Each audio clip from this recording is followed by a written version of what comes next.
देश की राजधानी के अंदर रेलवे स्टेशन पर भगदड़ में 18 लोगों की दर्दनाक तरीके से मौत हो जाती है और 18 लोगों की दर्दनाक तरीके से मौत के 18 घंटे बीत चुके हैं, लेकिन अभी तक रेल मंत्री साहब का इस्तीफा लेना, इस्तीफा देना वो बहुत दूर की बात है। अभी तक इस्तीफे की पेशकश भी नहीं हुई है। चैनलों के अंदर इस्तीफे की अभी तक हेडलाइन भी नहीं चली है। कोई चैनल एक प्रोग्राम तक नहीं कर पाया है कि कब होगा रेल मंत्री का इस्तीफा। नरेंद्र मोदी के बारे में तो आप छोड़ दीजिए, लेकिन जो ये इस्तीफा नहीं हो रहा, या रेल मंत्री एक के बाद एक हादसों के बाद में अपनी कुर्सी पर बने हुए हैं, बैठे हुए हैं। चाहे बालासोर के अंदर 300 लोगों की दर्दनाक तरीके से मौत हो, चाहे नई दिल्ली में 18 लोगों की मौत हो, और चाहे नरेंद्र मोदी के राज में अलग अलग समय पे अलग अलग जगह पे लोगों की मौत हो, अभी तक किसी का इस्तीफा क्यों नहीं होता है? कभी आपने सोचा इसके लिए जिम्मेदार कौन है? क्या सरकार इसके लिए जिम्मेदार है? नहीं, सरकार इसके लिए जिम्मेदार नहीं है, क्योंकि सरकारों की तो बहुत मोटी चमड़ी होती है। सरकारें चाहे किसी की भी हो, भाजपा की हो, कांग्रेस की हो, सपा की हो, बसपा की हो, ममता की हो, केजरीवाल की हो, शिवसेना उद्धव ठाकरे की हो, किसी की भी हो, सरकारें बहुत मोटी चमड़ी की होती है। बस थोड़ा सा फर्क होता है, किसी में थोड़ी संवेदनशीलता होती है और किसी में बिल्कुल शून्य होता है। संवेदनशीलता तो होती ही नहीं, लेकिन सरकारों को जवाबदेह बनाना, सरकारों को कटघरे में खड़ा करना, सरकारों को इस्तीफे के लिए मजबूर करना, वो इस देश की मीडिया ने हमेशा किया है। इस देश की मीडिया आज वो जिम्मेदार है। अगर अश्विनी वैष्णव देश की राजधानी के अंदर 18 लोगों की मौत के बाद में भी 18 घंटे तक ना इस्तीफा देते हैं, ना इस्तीफे की पेशकश करते हैं, और ना बाकी किसी अधिकारी का अभी तक इस्तीफा हुआ है। और सोचिए 29 जनवरी की उस रात, मौनी अमावस्या की रात, वहां पर भी लोग मारे गए। 25-30 लोगों का नाम ले दिया, वहां पर मारे गए। कहा गया कि पता नहीं कितने लोग मारे गए, अभी तक वहां भी किसी का इस्तीफा नहीं हुआ। यह हिम्मत सरकार के अंदर कहां से आती है? यह हिम्मत सरकार के अंदर इस पालतू मीडिया से आती है, इस दोगली मीडिया से आती है, और मैं कहूंगा कि इस हत्यारी मीडिया से आती है। वर्तमान समय में अलग अलग यूट्यूब चैनल आप देखिए, अलग अलग जितने भी स्वतंत्र पत्रकार हैं उनको आप देखिए, उन्होंने अपना धर्म निभाने का काम किया। लेकिन जो गोदी, जो चापलूस चाटुकार पत्रकार हैं, उन्होंने वहां पर केवल डुबकी लगा करके सरकार की गुड बुक में आने का काम किया। सवाल वो सरकार से नहीं पूछ पा रहे हैं कि आखिरकार इतने लोगों की मौत हो गई और अभी तक मंत्री साहब ने इस्तीफे की पेशकश तक नहीं की है। ये जरा स्क्रीन पर एक एक करके आप देखिए। चाहे रूबिका लियाकत हो, जाकर के वहां पर डुबकी लगाने का काम करती है मैडम रूबिका लियाकत, और डुबकी लगा करके ट्वीट बाकायदा इन्होंने अपनी तरफ से किया। चित्रा त्रिपाठी वहां पर जाकर के डुबकी लगाती है, ट्वीट करती है बाकायदा।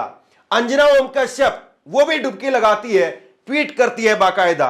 और उसके बाद में ये पूरा समूह देख लीजिए, इसमें दूरदर्शन के पत्रकार हैं, इसमें सरकार के समर्थक पैनलिस्ट हैं, इसमें रेडियो के जॉकी रौनक भी हैं, इसमें बहुत सारे लोग हैं।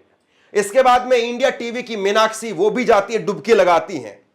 हर्षवर्धन त्रिपाठी सरकार के घोर समर्थक आप कह सकते हैं, पत्रकार के भेष में ये भी डुबकी लगाते हैं। अमीश देवगन, इनके बारे में तो कुछ कहने की आवश्यकता नहीं, ये भी जाकर के डुबकी लगाते हैं। सुधीर चौधरी, इनके बारे में तो क्या ही कहा जाए। लेकिन इनकी टाइमलाइन जाकर के चेक करिए आप, इनके ट्विटर हैंडल पर जाकर के आप चेक करिए, किसी ने एक शब्द लिखा है, किसी ने 2 शब्द लिखे, किसी ने एक ट्वीट करके सिर्फ रस्म अदायगी कर दी, किसी ने सिर्फ शोक संवेदना व्यक्त कर दी। कोई सरकार से पूछ नहीं रहा है, कोई सरकार से उसके मंत्री का इस्तीफा नहीं मांग रहा है। आप जाइए कुंभ में डुबकी लगाइए, आपकी आस्था है तो भी लगाइए, आपको सरकार को खुश करना है तो भी लगाइए, कोई दिक्कत नहीं। दिक्कत इस बात से है कि आप वहां पर जाकर के अपने धर्म की दुहाई दे रहे हैं और कह रहे हैं कि हम हिंदू हैं, हमारा धर्म है, हम जाकर के डुबकी लगाएंगे। हिंदू तो छोड़िए, यहां पर तो मुसलमान डुबकी लगा रहे हैं। ये मुसलमान वही है, जब मुसलमानों का बॉयकॉट किया जा रहा था तब इनके मुंह में दही जम गया था, तब ये कुछ नहीं बोल पा रहे। लेकिन छोड़ दीजिए उन सारी चीजों को दूर। सवाल इस बात का है कि पत्रकारिता का जो आपका धर्म है, आपका पेशा है, उसके साथ में गद्दारी क्यों आज हत्यारी मीडिया के अंदर अपने नाम जो है लिखवाना चाहते हैं? सोच करके देखिए इस बात को कि अगर 24 घंटे के लिए मीडिया अगर सही से अपना काम करे, सिर्फ 24 घंटे के लिए, सिर्फ एक दिन के लिए सारे चैनल ईमानदारी से काम कर दें, ना केवल इस देश में जो व्यवस्थाएं हैं वो पटरी पर आ जाएंगी। कुंभ तो जो है वो बहुत छोटा एक मसला है, बहुत सारे मुद्दे, बहुत सारे मसले जो लगातार बेपटरी पर हैं वो सारे पटरी पर आ जाएंगे। और इस सरकार को कब तक आप जवाबदेह नहीं बनाएंगे? बालासोर का रेल हादसा होता है, 300 लोग मारे जाते हैं, यही अश्विनी वैष्णव जाकर के वहां पर मोटरसाइकिल पर बैठ करके इनकी रील सामने आ जाती है, और कई सारे मौकों पर इनकी रील निकल करके सामने आ जाती है। आए दिन रेल हादसे होते हैं, आए दिन सामने आता है कि कहीं मालगाड़ी आपस में टकरा गई, कहीं सवारी गाड़ी आपस में टकरा गई, कहीं मालगाड़ी पर सवारी गाड़ी चढ़ गई। कितने हादसों का आप इंतजार करेंगे? कितने लोगों की मौत का आप इंतजार करेंगे? और अब नई दिल्ली में हो गया, जबकि सबको पता है, और एक एक करके मैं आपके सामने वो रखने वाला हूं। कुली कह रहे हैं, देखिए जरा आप अपनी स्क्रीन पर, इन कुलियों ने संभाला है देश को, इन कुलियों ने संभाला है उन लोगों को। कुली कह रहे हैं कि हम रात से खाना नहीं खा पा रहे हैं। जो हादसा देखा उसके बाद में खाना नीचे नहीं गया। क्यों नीचे नहीं गया? क्योंकि इन कुलियों ने 15-15 लाशों को निकाला है। सोचिए, इन लोगों ने देश को बचाने का काम किया, इन लोगों ने वहां पर हालात को संभालने का काम किया, और अचानक से जो चश्मदीद है वो बताते हैं कि अचानक से घोषणा हुई कि ट्रेन 14 नंबर प्लेटफॉर्म पर आने वाली है। ये अचानक से घोषणा करने वाले पर ही कम से कम गाज डाल देते, उसी को सस्पेंड कर देते, कुछ तो करते हुए नजर आते, लेकिन वो भी नहीं हुआ। और सबसे बड़ी बात यह है कि सरकार के लोग और रेलवे के अधिकारी कैसे बचाव कर रहे हैं।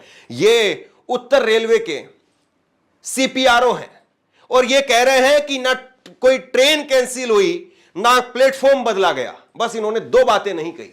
इनको कहना चाहिए था ना ट्रेन कैंसिल हुई, ना कोई प्लेटफॉर्म बदला गया, ना कोई आदमी मरा है, ना कोई भगदड़ हुई है। बस इनको इतनी बात और कहनी चाहिए थी। इससे ज्यादा निकम्मापन और क्या हो सकता है? अब तक जिम्मेदार कौन है, जवाबदेह कौन है, उसका चेहरा, उसका नाम आपके सामने नहीं आया है। और दूसरी तरफ आप देखिए, सरकार के लोग अभी भी जाकर के डुबकी लगा रहे हैं।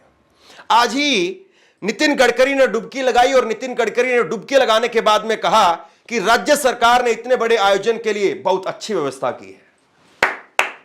गजब, शानदार, सैल्यूट, बहुत अच्छी व्यवस्था है। प्रयागराज में क्या हालत थी, और बस कुछ होगा तो एक ट्वीट कर देंगे, शोक संवेदना व्यक्त कर देंगे। एक और दूसरे मंत्री धर्मेंद्र प्रधान क्या कह रहे हैं, न जाने कितनी पीढ़ी हमारे बाद हमारे वंशज इस सौभाग्य को प्राप्त करेंगे। दरअसल ये जो सरकार का 144 साल का जुमला है ना, यही लोगों की हत्या का एक बहुत बड़ी वजह है। 144 साल की जुमला जो वो दिया गया, कहा गया कि ना हमारे पूर्वजों ने कुंभ के अंदर कभी स्नान किया है, और ना आने वाली हमारी पीढ़ी वो स्नान कर पाएगी, और ना जो हमारे बच्चे हैं अभी वो स्नान कर पाएंगे। और इसी अंधभक्ति के अंदर लोग पागल हुए जा रहे हैं। लोग अपने बूढ़े माँ बाप को लेकर के जा रहे हैं कि उन्होंने कभी कुंभ के अंदर ऐसे महाकुंभ में स्नान नहीं किया। 144 साल के बाद में महाकुंभ आया है। लोग खुद भी दौड़े जा रहे हैं, लोग अपने बच्चों को लेकर के जा रहे हैं कि 3 पीढ़ियां सुरक्षित हो जाएंगी।